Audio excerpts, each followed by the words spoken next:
우리가 에베소에서 아버지라는 이 말이 있는데, 아버지에 대하여 구약에서 그리고 신약에서 어떻게 인식하고 있는지, 또 어떻게 말씀하는지 살펴보도록 하겠습니다.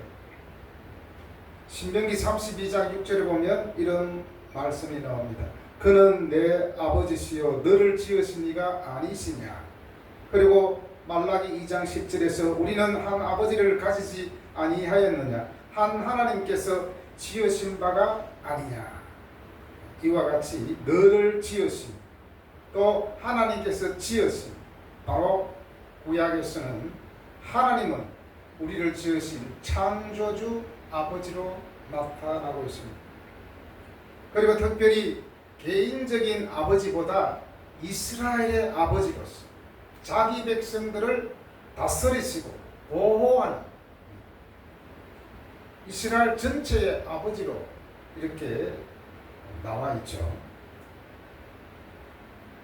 그러나 구약에서 아버지와 자녀의 관계에서는 가장 강조되는 것은 하나님의 율법에, 하나님의 명령에 순종하는 것입니다. 바로 하나님이 아버지시기 때문에 하나님의 백성은 그분의 말씀과 율법에 순종해야 했습니다. 그러므로 구약의 하나님은 우리를 지으시고 사랑하시지만 동시에 거룩한 삶과 순종을 요구하시는 아버지이십니다. 철저하게 율법을 지키는, 아버지의 명령을 지키는, 이것이 우선되었습니다.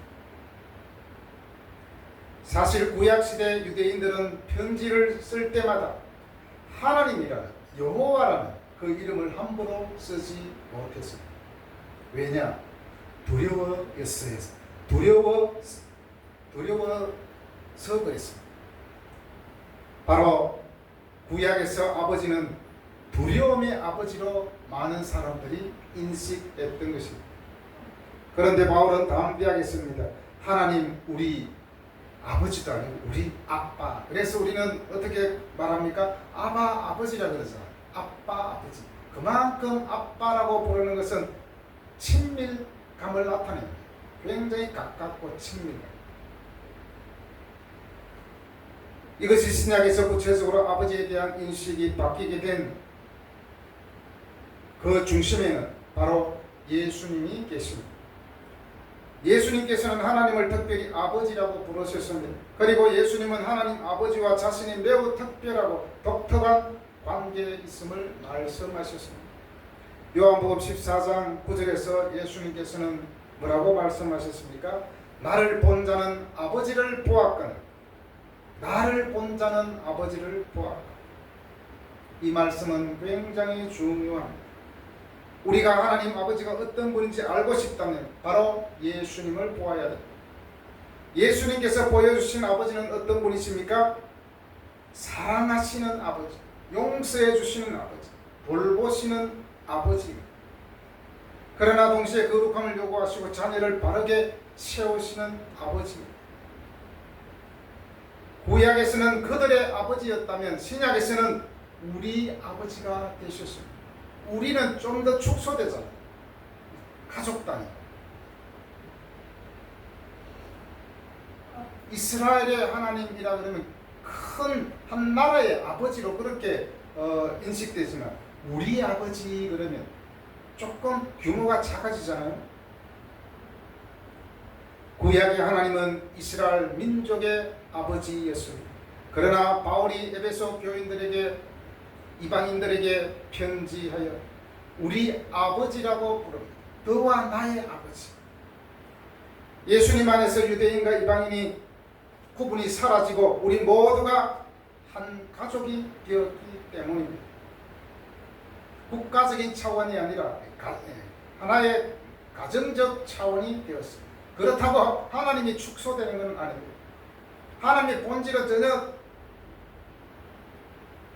다르지 않습니다. 똑같습니다. 우리가 잘 아는 탕자의 비유에서 아버지는 하나님의 마음을 잘 보여줍니다. 탕자의 아버지는 하나님의 마음을 보여주며 예수님께서 말씀하신 탕자의 비유, 아들은 아버지를 떠났습니다. 아버지의 집을 떠났습니다. 그리고 자기 마음대로 살았습니다. 결국 모든 것을 잃어버리고 아버지께로 돌아옵니다. 그런데 누가복음 15장 20절 이 놀라운 말씀을 기록합니다. 아직도 거리가 먼데 아버지가 그를 보고 천천히 여겨 달려가 목을 안고 입을 맞추니 아버지는 아들이 돌아오는 것을 보았다. 아버지는 아들이 돌아오는 것을 보았습니다. 멀리 먼지만한 그런 모습에도 우리 아들인가 보다 하고 막 달렸다는 것 아니겠습니까?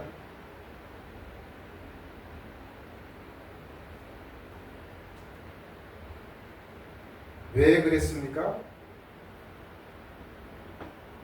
왜 아버지는 집 나간 아들이 돌아오는데 안아주었고 입을 맞추고 좋은 옷을 입혀주었습니다. 반지까지 끼워줬습니다.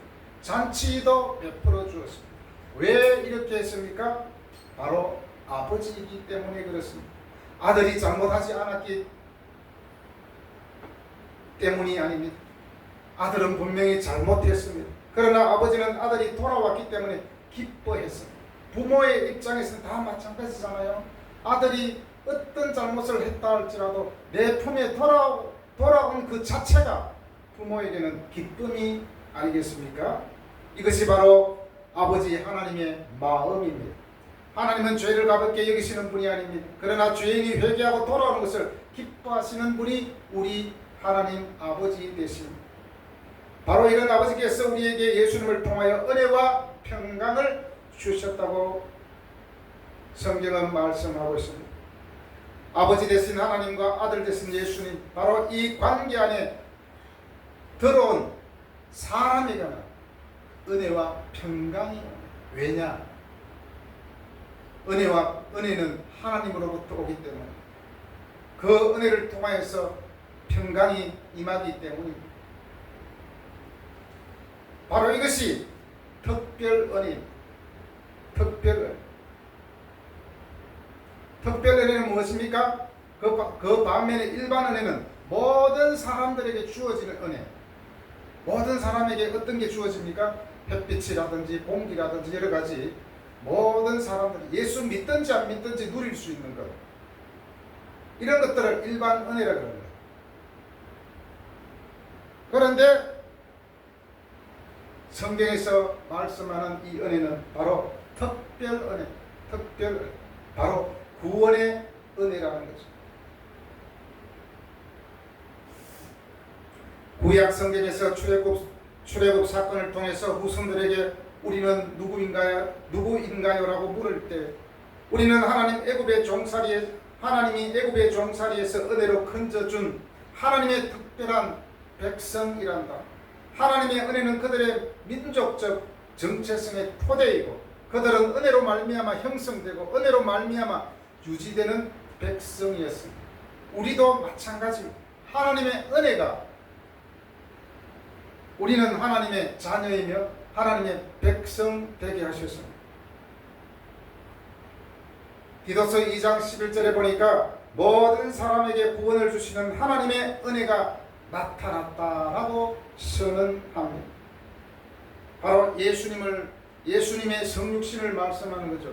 성육신은 하나님의 은혜가 실현된 최고의 하나님의 계시이고 바로 그리스도는 은혜의 화신이라 할 수 있습니다. 왜냐? 하나님께서 그리스도를 통하여 우리에게 은혜를 주셨기 때문입니다.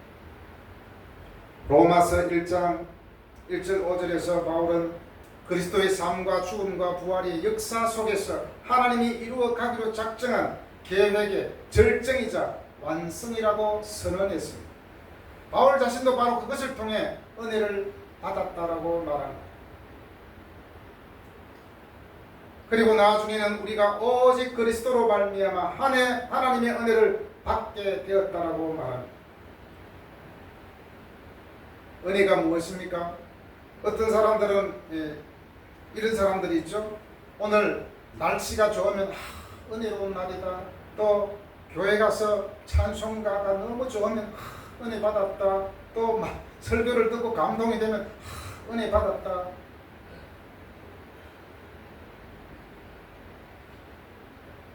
그 은혜는 순간적인 것이 아닙니다. 물론 말씀으로부터 찬양으로부터 은혜도 받지만 그것은 순간적입니다.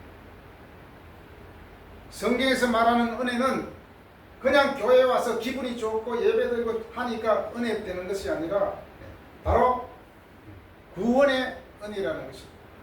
이것은 변하지 않아. 우리 마음이 슬프든 기쁘든 즐겁든 괴롭든 거기에 은혜가 왔다 갔다 하는 것이 아닙니다.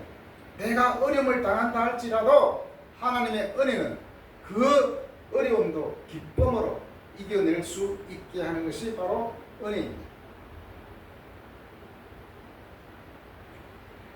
은혜는 받을 자격이 없는 자에게 주시는 하나님의 선물입니다. 오직 은혜는 하나님으로부터 왔습니다. 우리가 은혜가 헬라어로 카리스잖아요. 카리스는 하늘로부터 왔다라는 그런 내용이 들어있습니다. 은혜는 내가 받을 자격이 없음에도 하나님께서 값없이 베풀어 주시는 사랑과 구원의 선물입니다. 결코 은혜는 하나님께서 무엇인가를 잘해서 구원받은 것이 아닙니다. 우리의 공로나 의로운 행위 때문에 하나님의 자녀가 된 것도 아닙니다. 오직 그리스도 예수 그리스도의 피의 결과입니다. 예수님이 나를 위하여 십자가에서 피 흘려 죽으신 것을 믿음으로 우리에게 구원의 선물과 하나님의 자녀가 되는 영광을 주셨습니다. 사실 이 믿음조차도 하나님이 주셔야 가능합니다. 바로 이것이 에베소서의 핵심입니다. 우리가 예수님이 나를 구원하셨다라고 믿는 그 믿음조차도 우리가 만들어낸 것이 아니라 바로 하나님이 우리에게 선물로 주셨다는 것입니다. 그래서 바울이 바로 다음 장인 에베소서 2장 8절에서 이렇게 못을 박습니다. 너희는 그 은혜에 의하여 믿음으로 말미암아 구원을 받았으니 이것은 너희에게서 난 것이 아니요 하나님의 선물이라.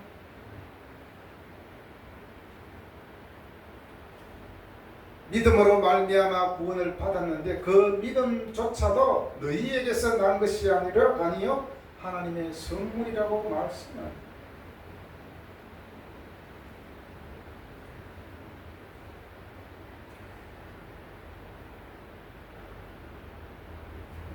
여기서 이것은 너희에게 난 것이 아니요 하나님의 선물이라 했을 때 이것은 그랬는데 이것이 가리키는 것은 구원만 있는 것이 아니라 믿음으로 말미암아 구원받는 그 전체 과정을 가리킵니다. 다시 말하면 구원도 선물이고 구원을 붙잡는 믿음 자체도 선물이라는 뜻입니다.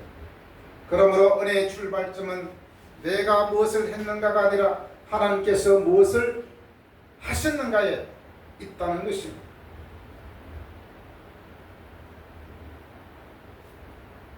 이렇게 우리가 은혜 안으로 들어가게 된 것은 새로운 존재의 영역을 열어준 새로운 존재의 영역, 신분이 바뀌었다는 거죠.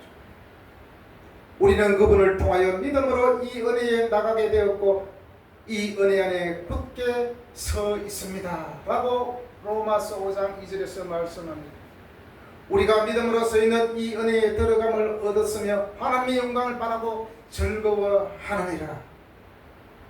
이와 같이 하나님의 은혜를 입었기 때문에 우리는 하나님의 영광을 바라고 즐거워할 수 있습니다. 바로 이것은 우리를 삶에서 지치고 때로는 어려움이 있을지라도 이 자체가 우리에게 힘이고 삶의 원동력이 아니겠습니까? 하나님의 은총은 특히 인간의 연약함 속에서 드러납니다. 부활하신 주님은 바울에게 내 은혜가 네게 충분하니 이는 내 능력이 약함 속에서 온전해지기 때문이라 라고 확신시켜 주셨습니다. 베드로는 박해받는 믿는 자들에게 같은 주제의 은혜를 전합니다. 베드로전서 5장 10절에서 모든 은혜의 하나님께서 그리스도 안에서 영원한 영광으로 너희를 부르셨으니 너희가 잠시 고난을 받은 후에 친히 너희를 회복시키시고 굳게 하시고 강하게 하시고 세울 것이다. 이처럼 은혜는 시련 속에서 믿음을 지탱하고 정련시켜 주시는 것. 여러분, 믿는 자들은 더 이상 죄의 억압 아래 있지 않고 은혜 안에서 살고 움직이며 영적으로 존재합니다. 바로 이것이 하나님의 자녀입니다. 로마서 6장 14절에서 뭐라고 말씀합니까? 죄가 너희를 지배하지 못할 것이다. 너희는 율법 아래 있지 않고 은혜 아래 있기 때문이다. 네, 우리는 은혜 아래 살고 있기 때문에 더 이상 율법 아래 있지 않고 죄가 우리를 지배하지 못한다라고 말씀하는 것입니다. 바로 이 하나님의 은혜가 우리를 어떻게 합니까? 평강을 주십니다. 즉 평화를 주는 것입니다. 하나님의 은혜를 받았을 때에 그 뒤에 따라오는 것이 평화가 아니겠습니까? 왜냐? 나와 하나님과의 관계가 새롭게 되었기 때문에. 예전에는 죄의 종, 율법의 종이었지만 지금은 하나님의 은혜 가운데 들어왔습니다. 더 이상 죄의 종이 아니라 하나님의 자녀가 된 것입니다.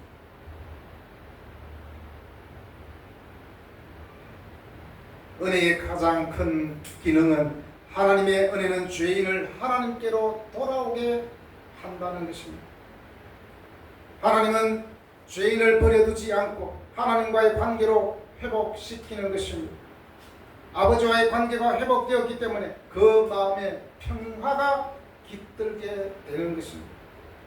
바로 예수님은 우리에게 평화를 주시기 위해서 오셨습니다.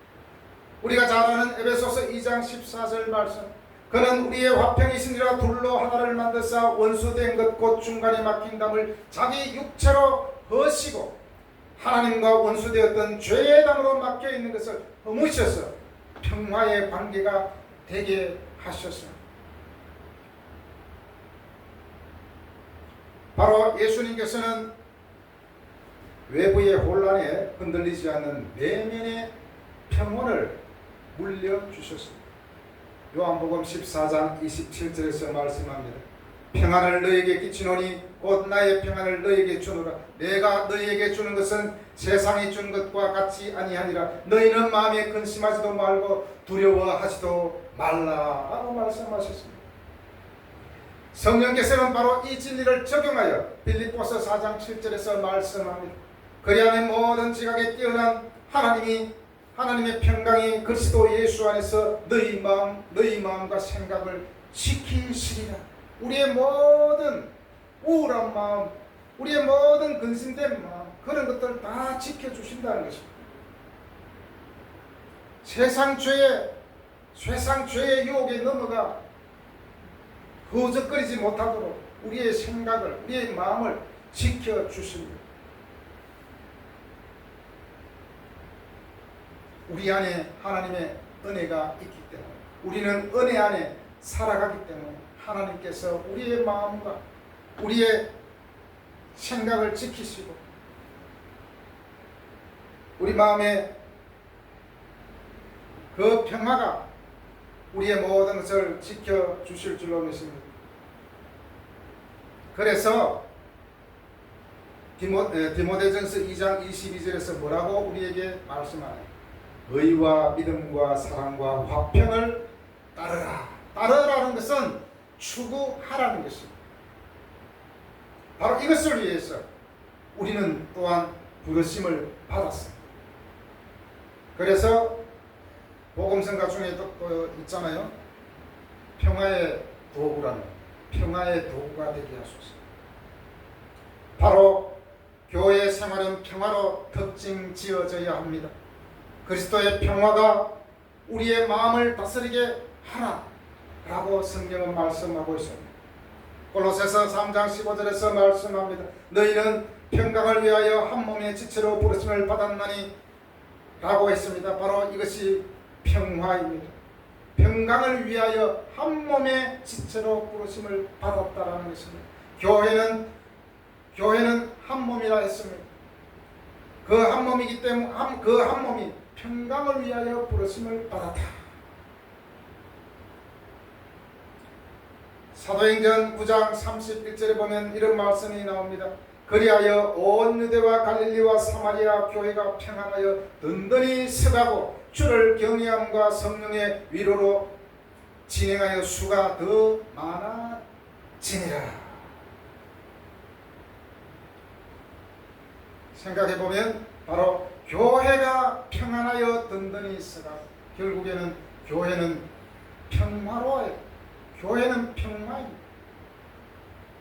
성령이 하나 된 것을 계속 둘로 셋으로 쪼개기 시작하면 그 가운데 평안이 깨어지고 교회는 분란에 쌓이고 어려워집니다. 하나님의 교회는 바로 평안하여 든든히 서가야 합니다. 이를 위해서 하나님께서 우리를 불러주셨다는 것입니다. 교회는 투쟁의 장소가 아닙니다. 교회는 분쟁의 장소가 아닙니다. 바로 평화의 평화로워요. 하나님은 우리의 아버지시고 나의 아버지이십니다. 두려움과 심판자가 아니라 우리와 아주 밀접한 아버지와 자녀의 관계이기 때문에 우리는 예수 그리스도 안에서 하나님이 주신 은혜가 우리들을 지속적으로 성장시켜 주셔서 우리 모두와 평화함으로써 하나님의 뜻이 우리의 삶에 또 우리의 교회에